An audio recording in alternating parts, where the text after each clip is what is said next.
Hi, Gary Stearman. Welcome to another update from Prophecy Watchers. And I am pleased to have in studio today with me Tom Horn, you know him, and Joe Artis. Hi, guys. Hey, thanks for having us, Gary. And you're here to talk about a new DVD set. It's called Inhuman. 2 DVD sets, 3 hours, talking about genetic manipulation, the philosophy, Bible prophecy, every aspect you can think of is covered in this DVD, right? Yeah, I mean, I couldn't be prouder, Gary. You know, I think I told you off the air that if I could have imagined 5 years ago how big this project was going to be, I probably would have never set out to do it. But at the end of the day, I'm glad I did. We were able to get, I think, some of the world's leading experts from all sides of the issue involving transhumanism. People say, well, when you use that term, transhumanism, what are you talking about? It's basically just a term that's used to describe that growing population of people in the world today who believe that we are going to use powerful emerging fields of technology, genetics, robotics, artificial intelligence, nanotechnology, synthetic biology, and a whole lot of other ologies, and we are going to use those to remake mankind. We're going to brain-machine interface ourselves, we're going to change our genetics, we're going to create superior, homo superior, humans 2.0. And Joe Artis, you worked on Inhuman as producer, director, cinematographer. You worked in you wore a lot of hats when this came together, and you got to participate in a lot of the interviews. Tell us about some of the great interviews that people will see when they get this DVD set. A lot of great interviews. One in particular, Gary, we did with you. And as I've always felt that the interview you did 2 years ago, by the way, would feel to somebody watching the movie now, based on your grasp of Bible prophecy and what's unfolding around the world, that you did this interview yesterday. Mm-hmm. I mean, you were really ahead of the curve on a lot of your predictions and estimations. A lot of colorful personalities. A person watching this film can expect to get to see footage of Natasha Vita-Moore, Dr. James Hughes, Professor Hurlbut, who sits on the U.S. President's Council for Bioethics. So a lot of really high-level people. Now you're talking about people who are advocating genetic research on human beings, changing the human genome, maybe even changing what humans are. Well, not all of the folks I just mentioned, of course, are for transhumanism, but a good number of them are. And what we did in the film was we tried not to do anything where people like, for example, James Hughes, who believes that transhumanism is going to be one of the key components to creating a utopia, a better form of humanity. Not every one of these people that we interviewed shared obviously the same worldviews with the Christians. So going into the interviews, I at times wondered if we would take heat or if we would be unwelcome in some of the places where we went. But all of the people we interviewed were agreeable and professional, and it was a wonderful experience. It took more than 5 years to put that film together. Yeah, and what people are going to find is really nothing like this film has ever been made before. You know, Ray Kurzweil, Transcendent Man, he made his film. It's from his point of view, and it's utopian. And he believes that through these technologies and nanobots in our brains, we're going to cure all of what ails mankind.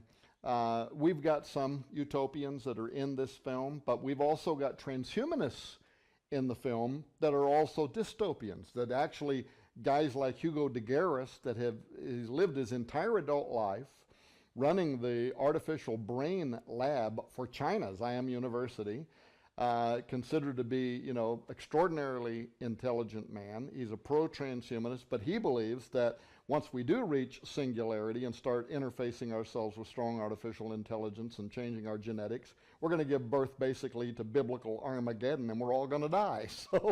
So some of the ones that are for it see the existential risks. Others are utopians.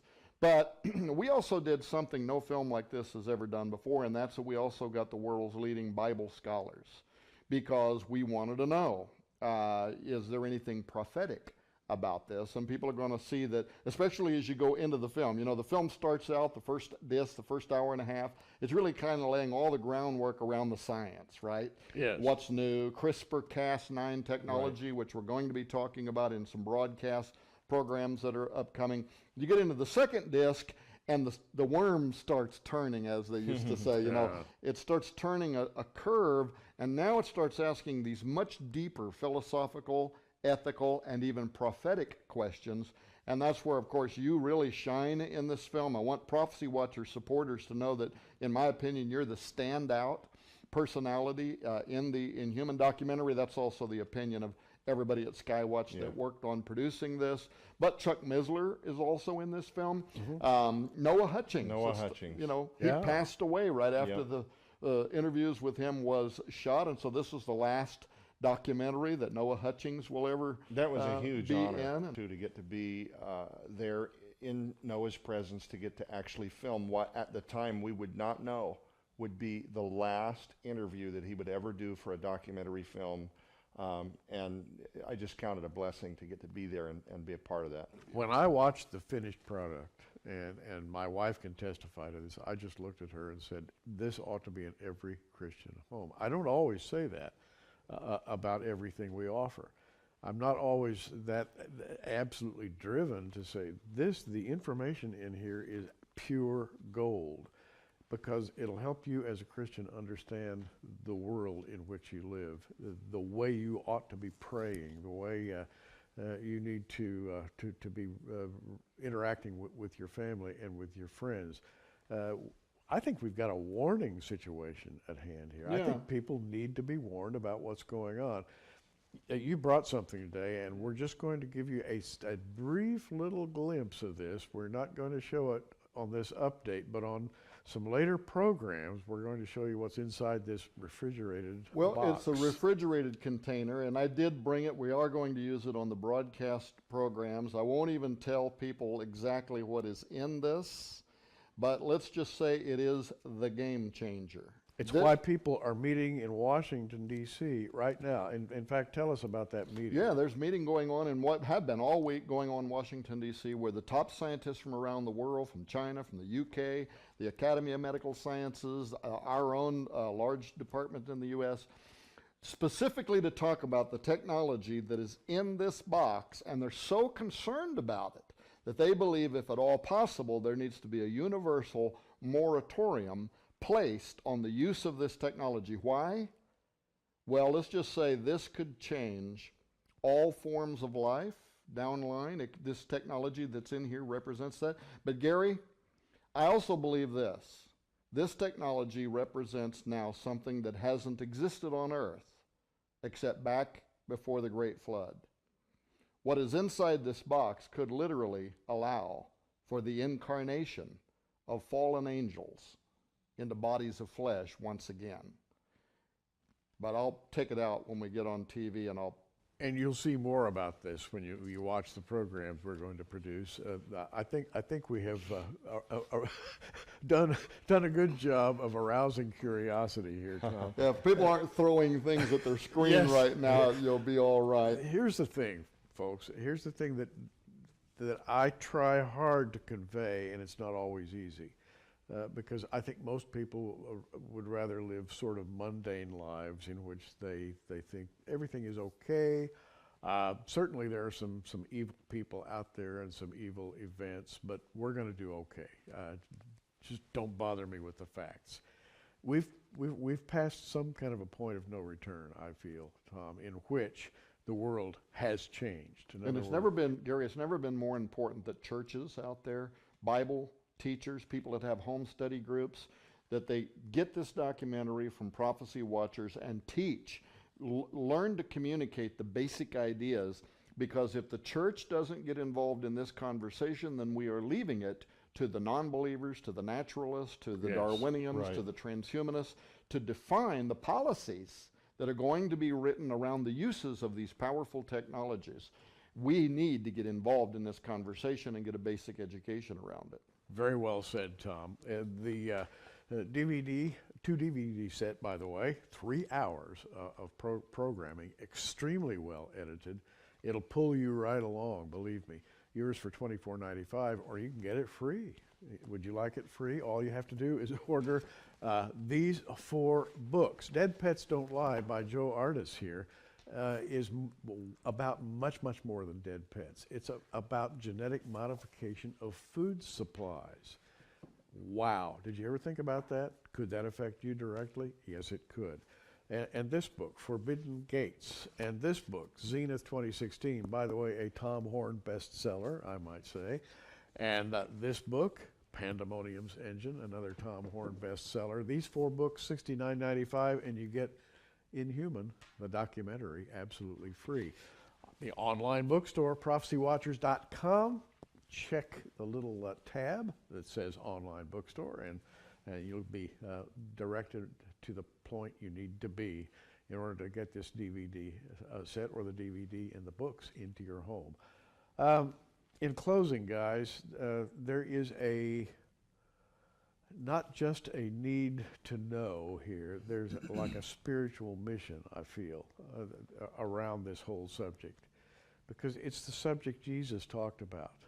He talked about the recurrence of the days of Noah.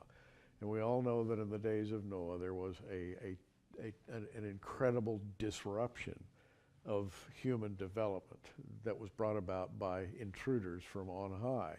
It seems like that's all beginning to happen again. Yeah, well, that's what Jesus said, Matthew 24:37, as it was in the days of Noah. And again, the reason that I brought this Coolard kit with me that we'll talk about on television is to make the case that we're not talking sci-fi, we're not talking about sometime way out in the future. Scientists from around the world gathering in leading national governments to say we need to get a moratorium because they know they can't get a moratorium. The genie's out of the bottle, essentially. The time is now to get involved in the conversation and to get an education curve on the subject matter. And I forgot to mention that when you order that package, the Pandemonium package with all the books and the DVDs, you get a copy of our September Prophecy Watcher, which has an article by Tom Horn, and that article is called The Next and Final Phase of Man is Here. That's a good title, The Next and Final Phase. That's what it's all about, right? Yeah, well, the Bible, everything in the Bible is about genetic purity. It's about seeds. Really is. And it's about the conflict between thy seed and his seed that would ultimately be fought in the end times. Joe, thanks for your good work. Thank you very much Thanks for for being having me. with us today. Appreciate it. Tom, Godspeed to you and to yours. And I can't wait for everybody to be able to see the programs that we're making on this subject, because you're going to learn much, much more. Have a great day in the Lord, and pray about all this, because the world is changing very, very rapidly. Pray that the Lord will keep you apprised and informed of what's happening, so that you won't be surprised when they actually do begin to happen. We're not going to be surprised. We're wired in. Tom's wired in. Joe is wired in. And this DVD will help you to come up to speed, I'm sure. Have a great day in the Lord. I'm Gary Stearman. Hey, keep watching, everybody. We are. Thanks for joining us on Prophecy Watchers. You can find us on the web at prophecywatchers.com, where you can sign up for our free email newsletter, or follow us at facebook.com/prophecywatchers. In the meantime, keep watching, everybody, and we'll see you soon.